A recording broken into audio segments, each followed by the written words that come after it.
Queridos amigos, continuamos viajando por la región del pensamiento y continuamos analizando los temas del libro Así habló Zaratustra. Hoy nos toca el tema número 16 de la primera parte de Así habló Zaratustra. El problema que existe cuando se realiza una actividad como la que yo estoy realizando es que tienes que hablar de todo aquello que Nietzsche escribió, de todo aquello acerca de lo que Nietzsche escribió. No es lo mismo que cuando eliges un tema, que generalmente son temas tópicos y que no sirven para mucho, y se explica. Eliges el tema porque tú ya lo conoces muy bien y lo explicas más o menos bien. Muchas veces estos temas tópicos más bien mal que bien. Pero cuando te comprometes a ir analizando cada uno de los temas de los que hablo,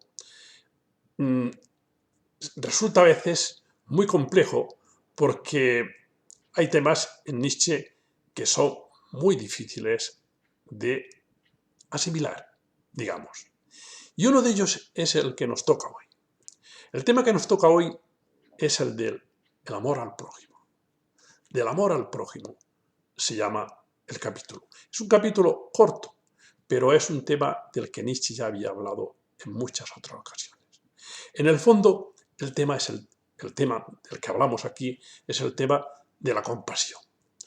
Y es seguramente el tema más complejo del que Nietzsche trató. Nietzsche trató este tema, yo creo que tenía como una especie de fijación en el tema de la compasión, porque él pensaba que la compasión es como una nube que nos impide ir adelante, que nos impide remontar, que nos impide avanzar, que nos impide construirnos como verdaderas obras de arte. Es difícil entender la razón o las razones por las que Nietzsche decía esto, porque hay mucha gente, prácticamente todo el pensamiento occidental dice todo lo contrario. Solo se avanza cuando se avanza en la comprensión y en el amor al prójimo. En esa especie de compasión de sufrir con el otro. Y Nietzsche zarandea esta idea, zarandea esta evidencia y intenta rechazarla. Aquí en este tema de hoy, del amor al prójimo, Nietzsche intenta sintetizar eso que él tenía en su cabeza y que ya lo había explicado, sobre todo en libros como Humano y sobre todo en Aurora.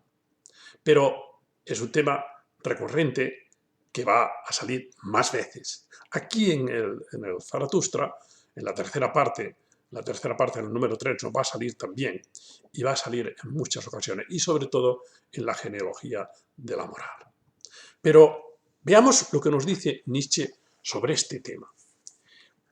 Dice así: vosotros os apretujáis alrededor del prójimo y tenéis hermosas palabras para expresar ese vuestro apretujaros.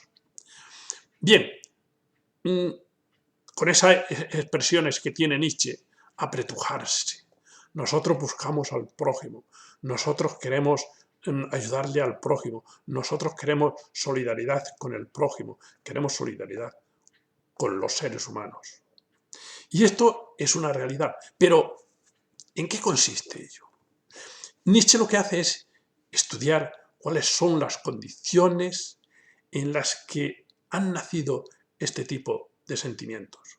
Porque lo que a él le interesa es aquello que nosotros sentimos, aquello que nosotros padecemos, aquello por lo que nosotros padecemos, aquello que nos afecta, aquello que nosotros podemos afectar también en los demás. Realizar para afectar también en los demás.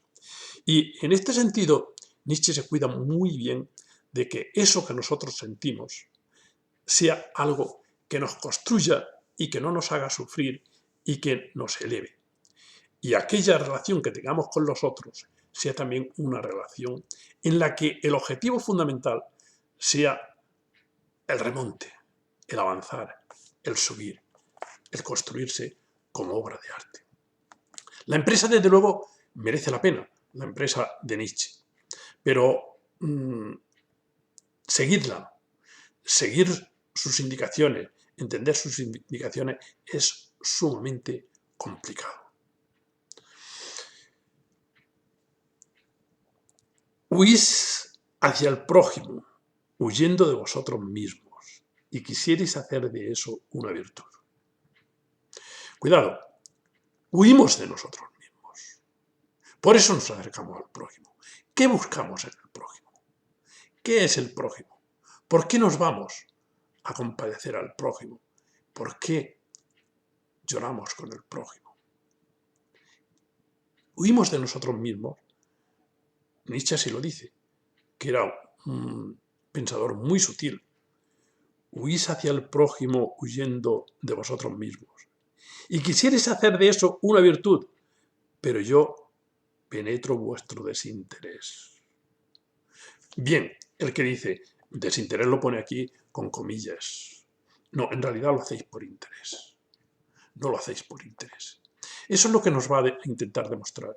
Que nosotros cuando queremos amar al prójimo, cuando amamos al prójimo, no lo hacemos por interés del prójimo, sino por nuestro propio interés. Y por lo tanto esa acción no tiene que ser considerada como moralmente buena o como moralmente mala, sino como una acción natural y no moral. El tú es más antiguo que el yo. El tú ha sido santificado, pero el yo todavía no. Por eso corre el hombre hacia el prójimo. Efectivamente, el yo nos ha construido. Cuando nosotros construimos nuestro yo, entonces el tú no tiene tanta importancia. No dependemos tanto de ese otro, de que se depende en montones de ocasiones, porque nuestro yo no existe, no está construido. Y como no existe y no está construido, nos cuesta, por lo tanto, ser nosotros. Os aconsejo yo amor al prójimo, prefiero aconsejaros la huida del prójimo y amor al lejano. Bueno, aquí, en esta primera parte, que siempre todos los tratadistas han dicho que es una primera parte que está dedicada al superhombre. El superhombre aparece en pocas ocasiones, pero sí que con otros términos, como el lejano, se está refiriendo a él. Entonces aquí lo que nos está diciendo es, no, yo no os digo que os acerquéis al prójimo, al más cercano, sino buscar al lejano. Lo vimos también el otro día cuando hablábamos del amigo. Busca a lo más lejano, aquello que es el que te constituye en la meta, aquello que es lo que hace que tú tengas una meta y no las 1000 metas, y que la humanidad también tenga una meta.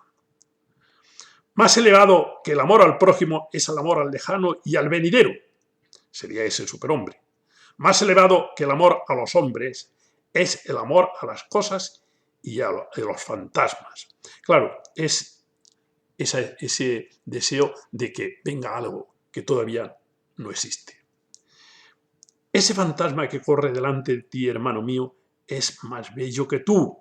¿Por qué no le das tu carne y tus huesos? Ese fantasma, bueno, ese fantasma es esa idea de hombre, esa idea de superhombre, esa idea de algo que está más allá.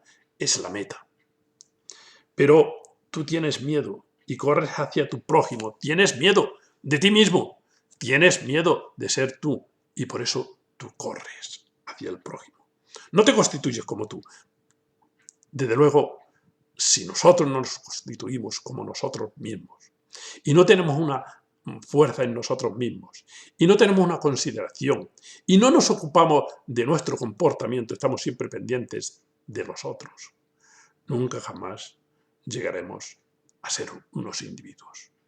Unos individuos que es lo que a Nietzsche le interesa y es lo que lucha y es por lo que lucha. En política, en el liberalismo, y en sus ideas sobre el ser humano. Que seas un verdadero individuo. Y entonces es cuando podrás enriquecer a la sociedad. No conseguís soportaros a vosotros mismos y no os amáis bastante. Bueno, estas cosas que dice son dignas de pensarse. Nos amamos lo suficientemente a nosotros mismos. Es que si no nos amamos... Pero tú que me estás escuchando, tú tienes dentro de ti una cantidad de recursos extraordinarios, como no te puedes ni imaginar. Estás buscando siempre, estás mendigando, pero estás olvidándote de ti mismo. Y así no llegarás nunca a ningún sitio. Por eso queréis inducir al prójimo a que ame y adoraros a vosotros con su error.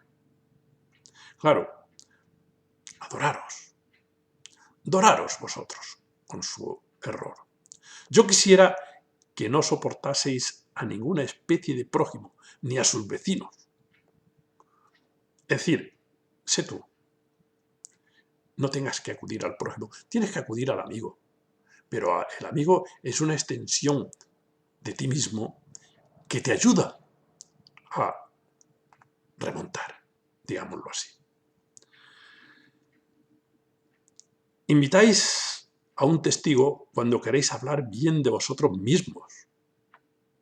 Y una vez que lo habéis inducido a pensar bien de vosotros, también vosotros mismos pensáis bien de vosotros. Y necesitamos al otro para que el otro nos conforme o nos apoye en aquellas ideas que nosotros tenemos. Muchas veces, por eso, leemos ciertos periódicos, porque leemos esos periódicos para que refuercen nuestros pensamientos, que nuestros pensamientos ya son como son, y lo que queremos es que se los refuerce. No miente tan solo aquel que habla en contra de lo que sabe, sino ante todo aquel que habla en contra de lo que no sabe. Y así es como vosotros habláis de vosotros en sociedad, y además de a vosotros mentís al vecino. Nos estamos mintiendo continuamente. No somos capaces de mirarnos a nuestro interior y de buscar qué es lo que buscamos, qué es lo que queremos, qué es lo que somos. Así habla el necio. El trato con hombres estropea el carácter, especialmente si no se tiene ninguno, si no se tiene ningún carácter claro. El uno va al prójimo porque se busca a sí mismo. Claro, te buscas a ti mismo y no te encuentras. Y vas a ver qué es lo que te da el prójimo, si el prójimo piensa como tú, si es diferente. El uno va al prójimo porque se busca a sí mismo y el otro porque quisiera perderse, porque como tampoco está conforme y contento con lo que tiene, quiere perderse y quiere irse de lo que tiene en sí mismo. Vuestro mal amor a vosotros mismos es lo que os trueca la soledad en prisión. Claro, esto es precioso. Vuestro mal amor a vosotros mismos. No nos amamos suficientemente y no nos amamos bien. Entonces, ¿qué es lo que sucede? Que cuando estamos en soledad, como no nos amamos a nosotros mismos, estamos en contra de nosotros mismos, nos odiamos a nosotros mismos y nosotros mismos nos consideramos enemigos. Y por eso es por lo que nuestra soledad, que debía de ser un encuentro con nosotros y que debía de ser, en efecto, una maravilla, entonces eso se convierte en prisión. Y la soledad, tu soledad, se convierte en prisión. Los más lejanos son los que pagan vuestro amor al prójimo. Y en cuanto os juntáis 5, siempre tiene que morir un sexto. Yo no amo tampoco vuestras fiestas. Demasiados comediantes he encontrado siempre en ellas, y también los espectadores se comportan a menudo como comediantes. Somos unos comediantes en la sociedad. No construimos, no nos unimos para una construcción de un ser más elevado, sino para eso, o para divertirnos, o para ser comediantes. Yo no os enseño el prójimo, sino el amigo. Sea el amigo para vosotros la fiesta de la tierra y un presentimiento del superhombre, claro, porque el amigo tiene que ser la extensión de uno mismo y el progreso y la mejora. Eso tiene que ser los amigos. Y esto en realidad es el amigo. Y lo que hace el amigo es contigo compartir la alegría. Y no compartir la compasión, que es lo que se tiene generalmente cuando uno se acerca al prójimo. O bien pidiendo compasión, solicitando compasión, o bien ofreciendo compasión. Para Nietzsche, los dos sentimientos, el que la solicita y el que la ofrece, son nefastos. Pero es interesante pensar por qué y profundizar en ello. Yo os enseño el amigo y su corazón rebosante, pero hay que saber ser una esponja si se quiere ser amado por corazones rebosantes. Claro, tienes que saber escuchar, tienes que saber aprender, tienes que ser una esponja que seas capaz de recibir aquello que el amigo puede ofrecerte. Yo os enseño el amigo en el que el mundo se encuentra ya acabado, como una copa del bien. El amigo creador, que siempre tiene un mundo acabado que regalar. Claro, porque el amigo es el que te da, el amigo es el que te engrandece. Y así como el mundo se desplegó para él, así volverá a plegarse en anillos. Claro, como el devenir del bien por el mal. Como el devenir de las finalidades surgiendo del azar. Bueno, esto es un poco la idea que Nietzsche tiene de lo que es el fluir del mundo. Ese fluir, ese devenir en el que nos encontramos y que surge por azar, ese devenir lo podemos nosotros determinar. Le podemos poner nosotros unas directrices para llegar a ese buen fin. El futuro y lo remoto sean para ti la causa de tu hoy. Claro, tú vive por el futuro. Y la causa de tu vivir actualmente tiene que ser ese futuro que tú esperas.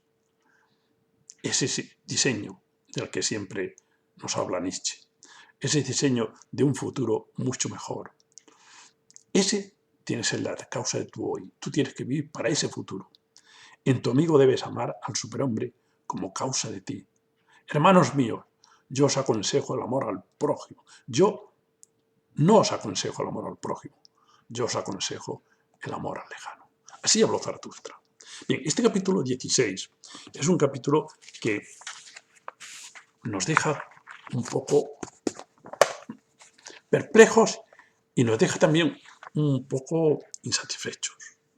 ¿Qué quería decir Nietzsche con este tipo de sentencias que nos ha dado aquí?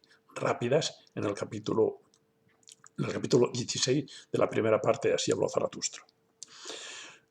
Nietzsche tenía esa especie de intención y siempre de fijación con lo que es la compasión, lo que él le llamó la compasión. ¿Qué es la compasión? Él, yo creo que entendía por compasión lo mismo que entendemos nosotros. ¿Y qué es lo que entendemos nosotros? Nosotros entendemos por compasión un sentimiento de solidaridad, de padecimiento, de sufrimiento con aquel que sufre. ¿Por qué eso es bueno? ¿Por qué ese sentimiento de sufrir con el otro es un sentimiento moralmente bueno? Cuando Nietzsche lo va a analizar y vamos a ver las cosas que nos dice. Lo que sí está claro es que es una evidencia moral, es una evidencia moral que Nietzsche zarandea. Por esta razón también nos cuesta mucho entenderlo, porque para nosotros es evidente. A nadie se le ocurre pensar que el amor al prójimo sea una cosa nefasta o nociva, como va a decir él. No, a nadie. Porque justamente nuestra educación es una de las esencias morales que se nos explican y que se nos defienden y que se nos enseñan en la educación, en la enseñanza, en todas partes. El amor al prójimo es lo bueno. Es una evidencia, una evidencia moral, pero a Nietzsche le encanta zarandear esas evidencias. Es una evidencia solidificada, como una columna, en la cual cada profesor intenta poner más cemento para que aquello sea más fuerte. Por lo tanto, no hay ninguna duda en la enseñanza, en la moral, en la cultura, de que la compasión, el amor al prójimo, es algo bueno. A Nietzsche le encanta este trabajo de zarandear las evidencias. Pero la primera pregunta que nos podemos hacer es, ¿por qué yo he de amar al prójimo? ¿Por qué? ¿Por qué he de amar yo al prójimo? Parece evidente. Hombre, que cada uno conteste a lo que considere oportuno. Nietzsche habla de modas morales y dice, por ejemplo, me estoy refiriendo ahora al libro Aurora, su libro Aurora, la última parte del segundo libro de este tomo, sobre todo a partir del epígrafe 131 hasta el final, le dedica todo esto de forma muy sistemática, cosa extraña en Nietzsche, se lo dedica al tema de la compasión. Y dice cosas muy, muy interesantes.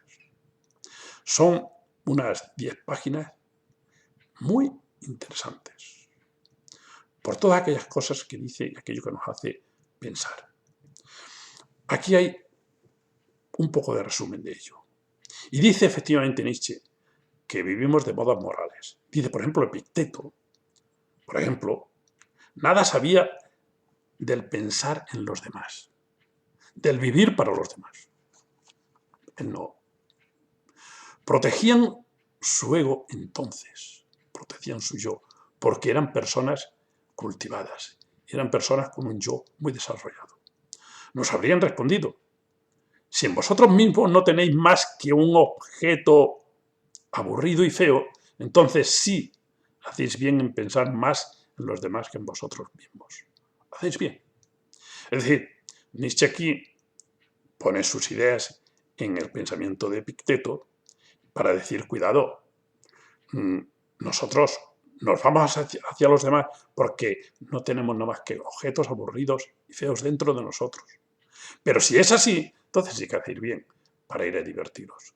Pero que sepáis que vais porque sois unas personas muy pobres, de muy poca riqueza.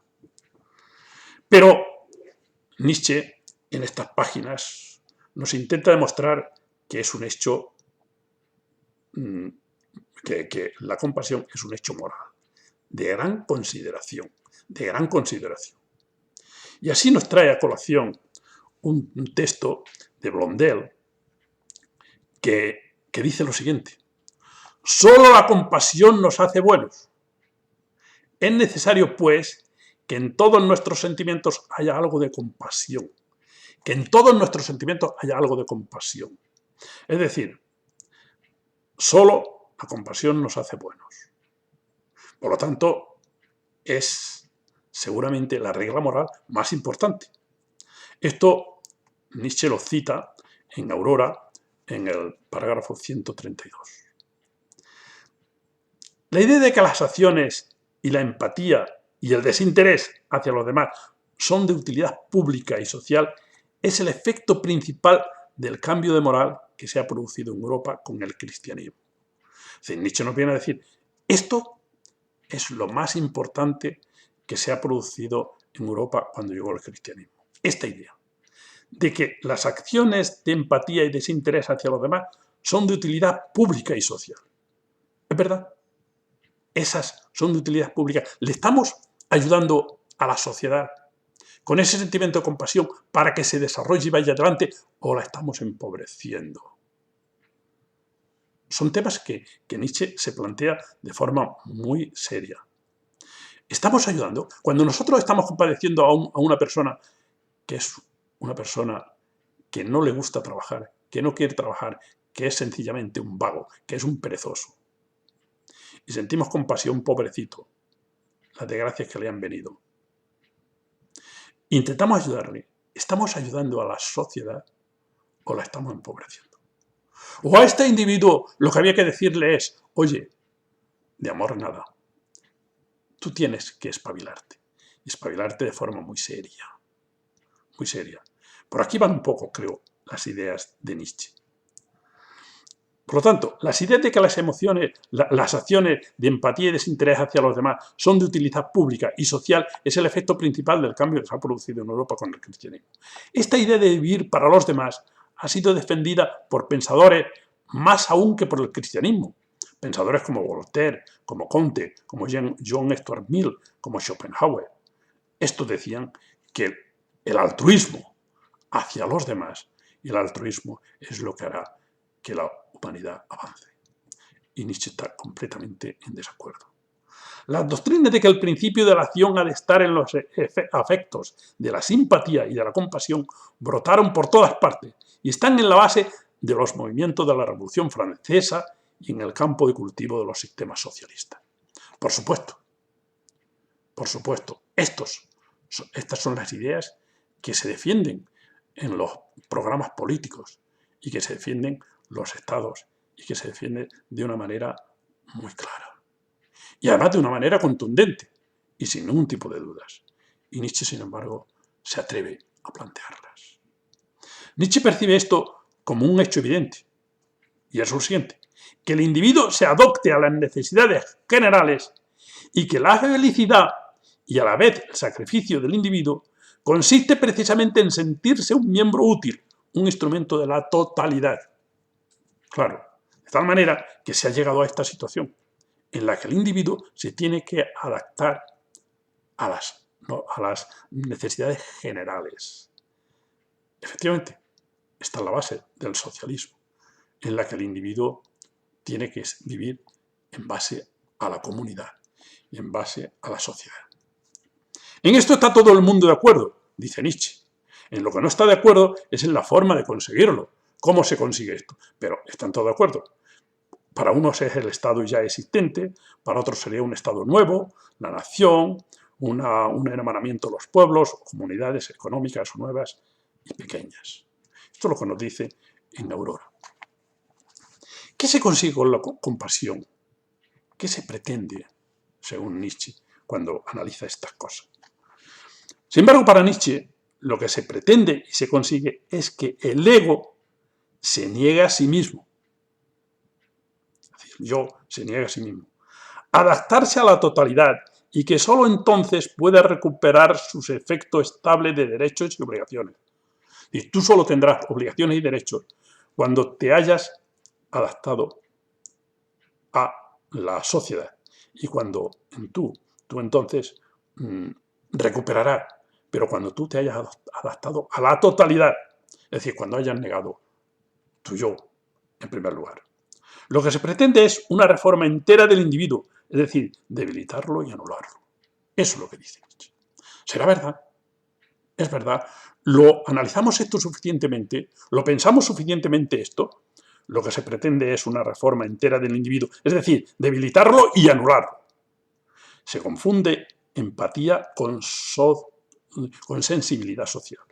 Pueden ser dos cosas. Tú puedes tener sensibilidad social y no tienes que tener esa empatía de la compasión. Que yo me cuesta todavía mucho entender por qué Nietzsche tenía esa fijación en contra de la compasión. Él la sufrió. Él sufrió el tema de la compasión y lo sufrió de forma muy seria. Y lo sufrió sobre todo con su familia, con su madre y con su hermana. No fue capaz de romper con ellas por compasión, porque le daba lástima de que sufrieran. Y entonces él cree que le apartaron del amor que tenía y de su relación con la loba Andrea Salomé, que para él eso era algo único, especial, maravilloso, y sufrió esa compasión. Luchó siempre en contra de la compasión porque la sentía dentro de sí. Pero no pudo liberarse nunca. Y él, más adelante en el Zaratustra, en algún momento, llega a decir que no podemos luchar en contra del hombre. porque esa es la fuerza más grande con la que no podemos luchar. Y nuestra capacidad, nuestra energía, choca cuando se trata de amor al hombre.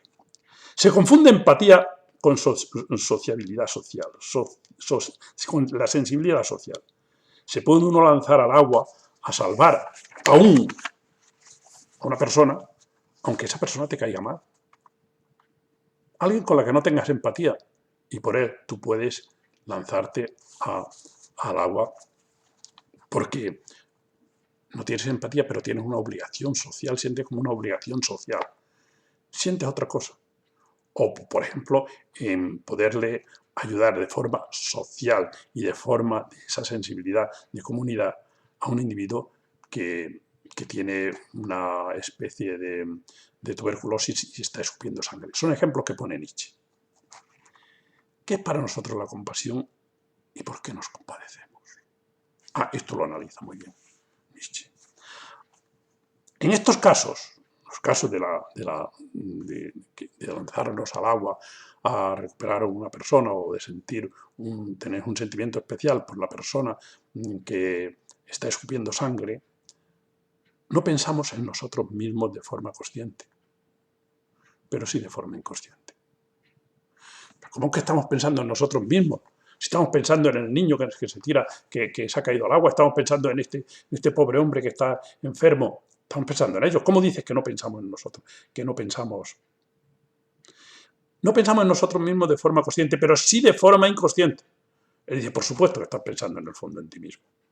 Va a hacer una explicación genealógica de la compasión, de esos estudios que él hacía con profundidad, buscando cuáles son las situaciones, los componentes, las intenciones por las que ha nacido lo que ha nacido, y en concreto este sentimiento. Entonces sí que pensamos de forma inconsciente. Hombre, pensamos de forma inconsciente como cuando resbalamos y entonces nuestro cerebro de forma inconsciente avanza y ve aquello que está sucediendo. Bien, por lo tanto, sí que pensamos en ello. Razones por las que efectivamente tenemos la compasión. El accidente del otro nos molesta. No es que sintamos ese amor tan maravilloso, sino que nos molesta. Si no le prestamos ayuda, nos haría ver nuestra impotencia y cobardía. Claro, si no prestamos ayuda, nosotros pensaríamos que cobarde eres. Pero todo esto son condicionamientos sociales. Nuestra impotencia y cobardía. Nuestra fama decrecería a nuestros ojos y a los ojos de los demás. Dirían, vaya cobarde que ha sido esta persona en nuestra fama. Es decir, todo eso cree Nietzsche que piensas en el inconsciente y que el inconsciente te hace que hagas estas cosas por estos sentimientos, pero no por un sentimiento moral maravilloso de desinterés o de altruismo. Vemos allí un peligro también para nosotros, que la debilidad, la vulnerabilidad y la fragilidad humana producen en nosotros un efecto desagradable. Claro, esta fragilidad de estas personas, vemos un peligro porque nos puede también pasar a nosotros. Y entonces tenemos ese sentimiento. Nos produce un efecto desagradable. Y para eliminar ese proceso, ese sentimiento desagradable, entonces nos ofrecemos a sentir y a sufrir con ello, que en realidad no sufrimos según Nietzsche. Entonces rechazamos esa molestia y ese desagrado y los compensamos con una acción compasiva, como defensa sutil o venganza. En realidad nos estamos defendiendo nosotros, de nosotros mismos, o estamos utilizando una especie de venganza. Pero en el fondo estamos pensando en nosotros mismos. Evitamos encontrarnos con el que sufre. Claro, de hecho pasa esto. Evitamos encontrarnos con el que sufre. Si efectivamente sintiéramos ese sentimiento de amor y de maravilloso hacia él, iríamos a buscarlo. Evitando encontrarnos con el que sufre, pasa hambre o se lamenta, y nos prestamos a aparecer cuando podemos mostrar que somos alguien que tiene más poder y ayuda. Es una forma de mostrar que tenemos más poder y más ayuda. Vengo aquí a ofrecerme, a ayudarte, porque ahora estoy en una situación que puedo hacerlo. Pero el sentimiento que se tiene, según Nietzsche, es ese sentimiento egoísta, de que vengo aquí porque tengo más poder y ayuda ahora. Cuando estamos seguros del aplauso es cuando vamos. Queremos ver de cerca lo contrario de nuestra felicidad. Es decir, queremos ver cómo el otro sufre. El contraste. Lo contrario de nuestra felicidad. Nosotros somos felices, pero él no. Esa persona no. Y por lo tanto venimos buscando el contraste. Bueno, cuidado. Con estos análisis ya empieza uno a darse cuenta, bueno, quizás no sea tan tonto este hombre. Quizás las cosas que dice no sean tan terribles. Quizás es que no las analizamos. Quizás es que no las comprendemos. A lo mejor es que no tenemos esa capacidad de análisis sincero de nosotros mismos, que no nos conocemos. Deseamos quitar de nosotros, con esa visión, el aburrimiento. Bueno, esto es lo que nos dice Nietzsche. Estoy viendo que este tema se me está haciendo muy largo. Me queda todavía mucha materia y casi que preferiría dejarlo aquí y dividirlo en dos partes. Y, por lo tanto, dentro de un tiempo o cuanto antes, poner la otra parte y dividirlo en dos temas. Quizás sería lo mejor. Por lo tanto, lo dejo aquí. Muchas gracias y continúo enseguida con este tema. Gracias.